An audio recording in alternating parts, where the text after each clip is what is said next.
Hello, Indonesia. This is Matoma. Check out my interview on creativedisc.com, the number one music website in Indonesia.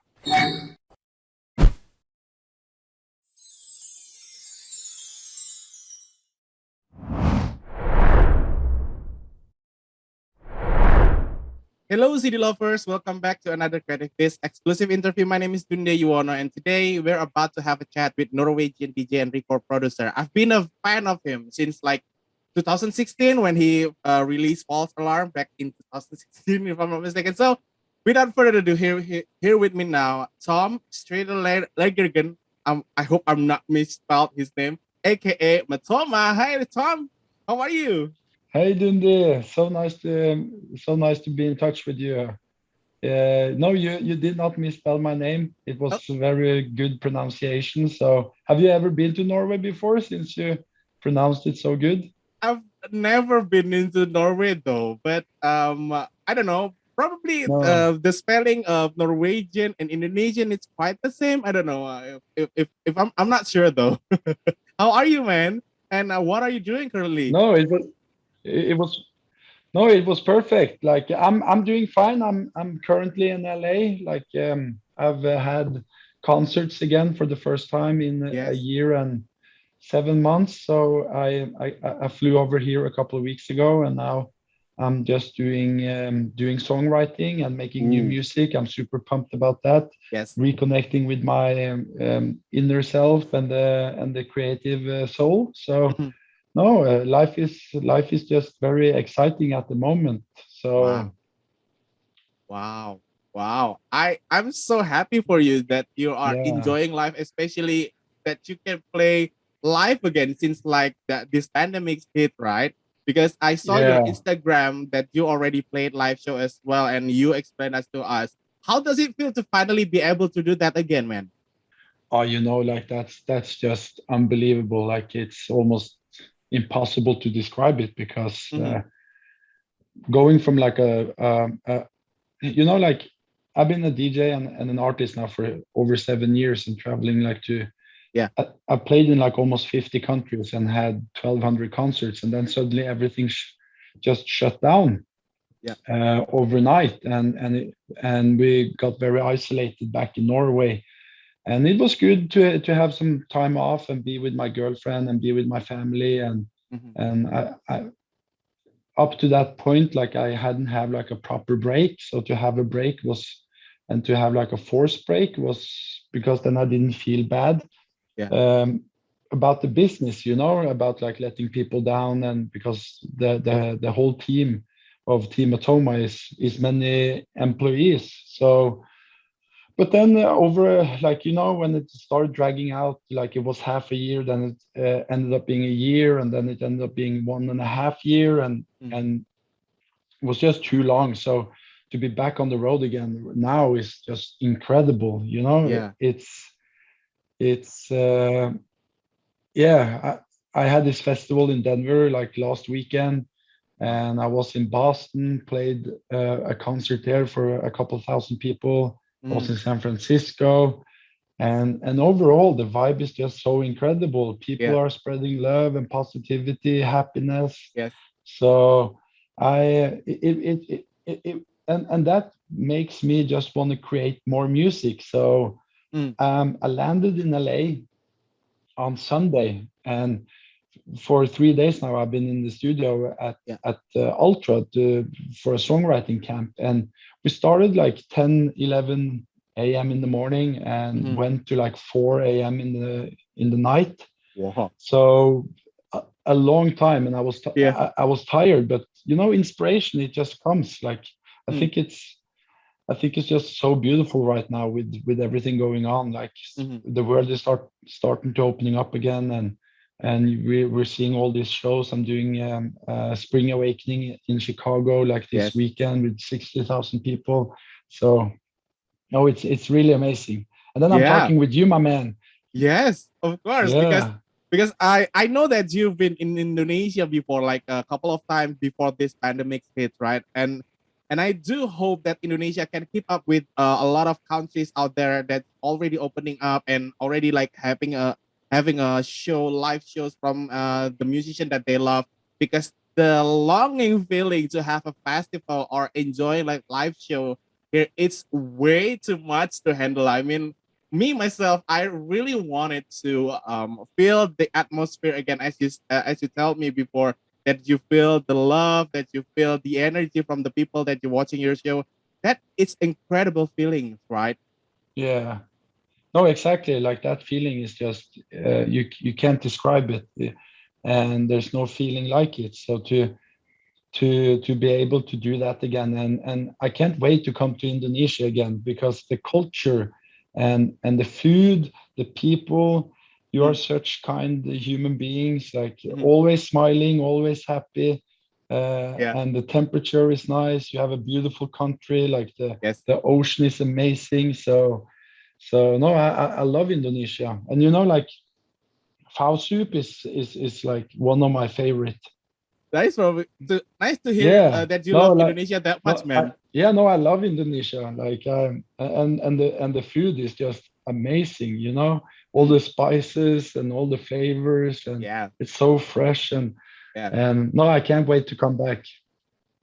What kind of food though? If I may ask, what kind of food that you love in Indonesia and you have a taste in Indonesia that you, wow, this food is incredible. What kind of food? Do you remember that? Oh yeah, no, my favorite is the I don't know how you pronounce it. Pho noodle soup Noodle soup.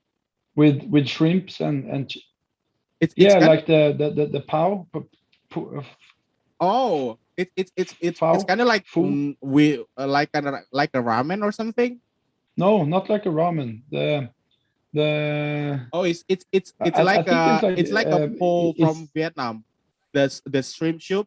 This yeah, the yeah, exactly. oh, Yeah, all right. the po Okay. soup. Yeah. That's also a great addition to Indonesia because here we are we have a lot of variation in terms of food, right?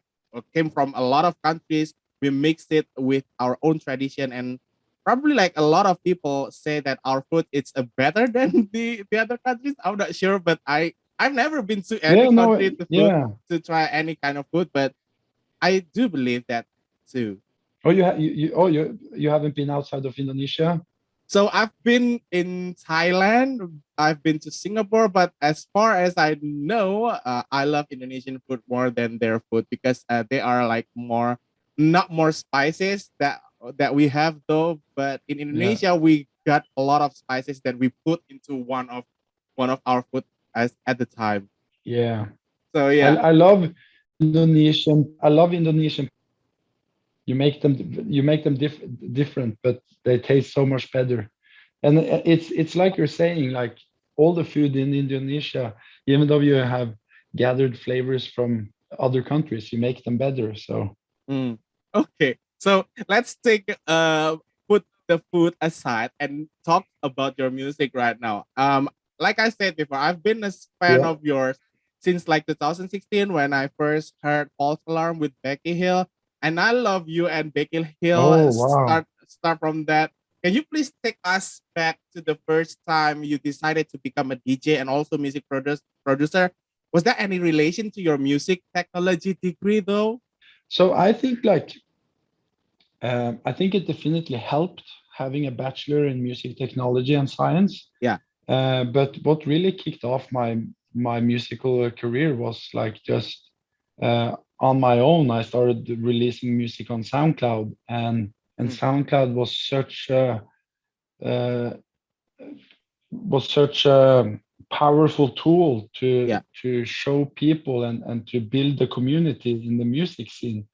So and I at the time, like when I was in college, I didn't have the connections with songwriters, with artists. So Yeah. my only way to show my talent was to remix and to do bootlegs and to Mm, to create like new versions of existing songs with vocals. And when I started doing that, um, the appreciation for it was just so incredible. So yeah. that really gave me like a motivation to continue. Mhm. And over like 6 months, I went from having like 200 followers on SoundCloud to have, I think it was like close to 40,000 followers and Wow. hundreds and thousands of streams. Wow. Yeah, and that led me up to the point where Atlantic Records, they discovered my music and they wanted to sign me as an artist.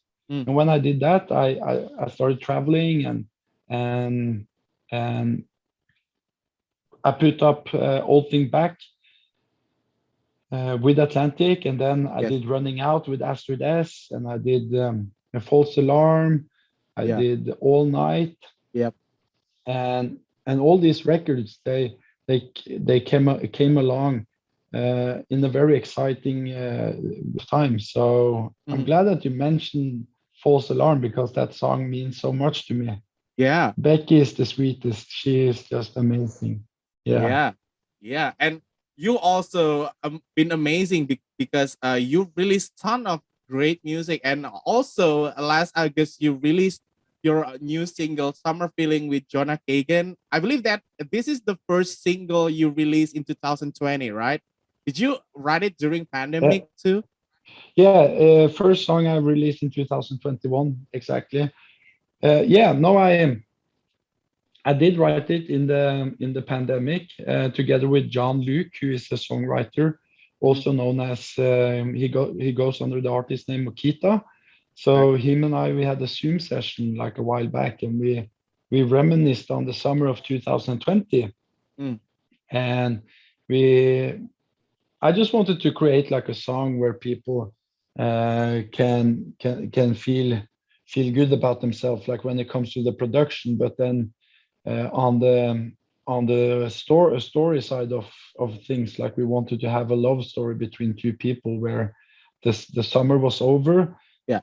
but they wanted to continue the love story because they lived in separate places, and so that's where that whole summer feeling Mm. comes in, because I think a lot of people can, when they were younger, like I don't know if you remember if you had a girlfriend when you were Yeah. like 14, 15, 16 years old, Yes. and had like a summer fling, Mhm. Yeah. Yeah.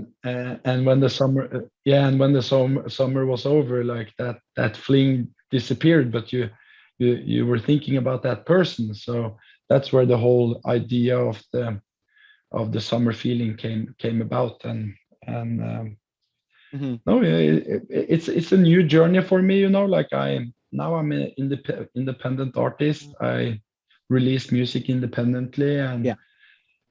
and it's just really exciting to be doing everything on your own, like from the putting together the songwriting camps, putting Yeah. together the people.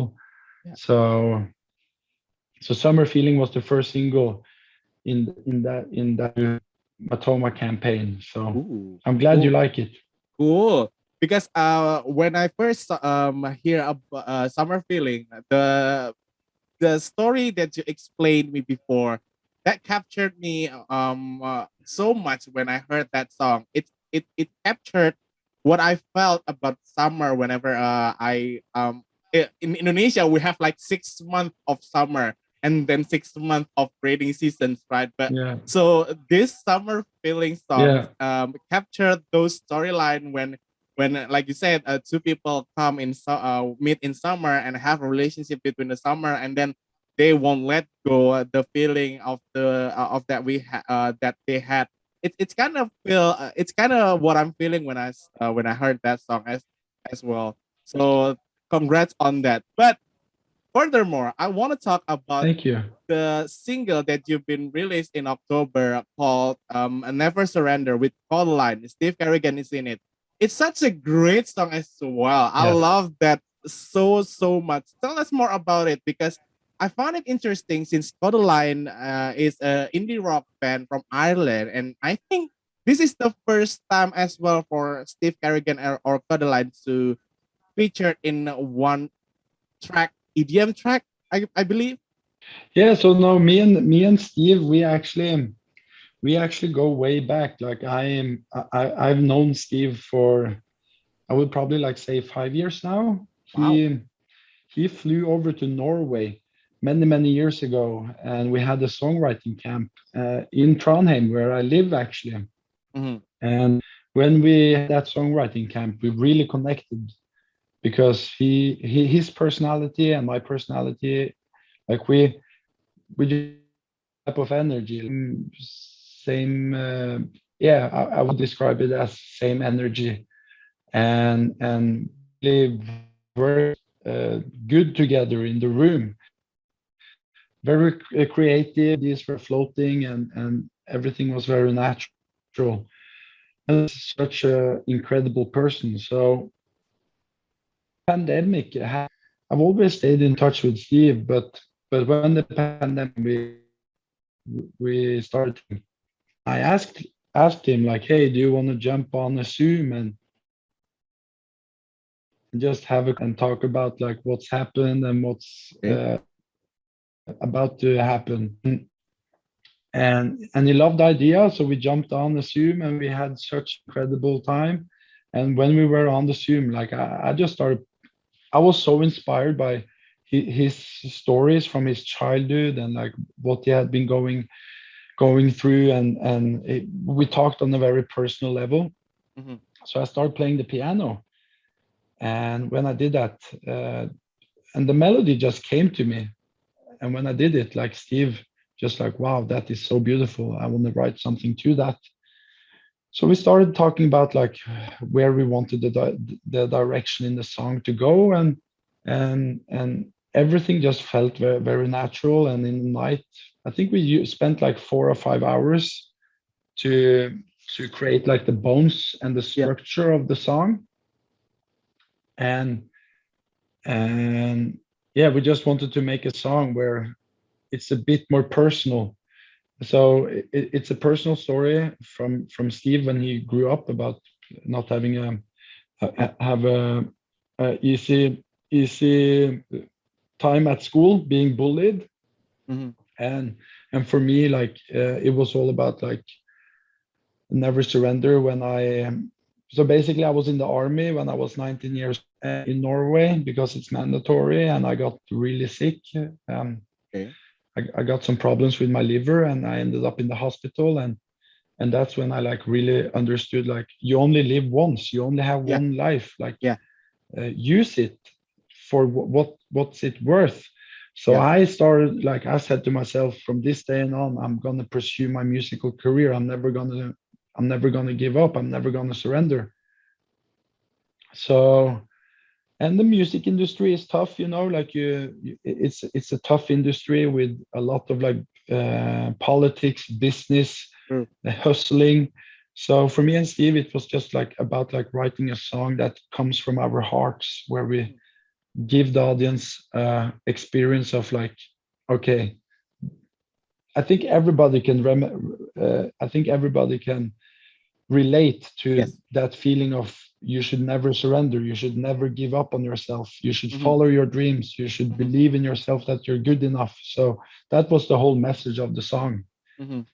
Yeah, because I do also feel the same way with the song "Never Surrender," because I know that these past 2 years, it's been very hard for most of the people perhaps, and for me myself, it's kind of hard to fit in with this pandemic situation, because they for us to like step down and just turned off all of the possibility that we could have. But this song reminds us that we should never surrender to what happens to our self or our life, and we kind of like have one life to live, so we have to fight. We have to never Mm. surrender.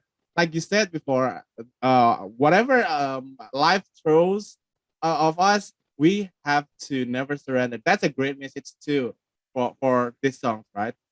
Thank you. No, but it's exactly what you're saying. What life throws at you. Some days are tougher than other, but it's all about never surrender. Always Mm-hmm. believe in yourself.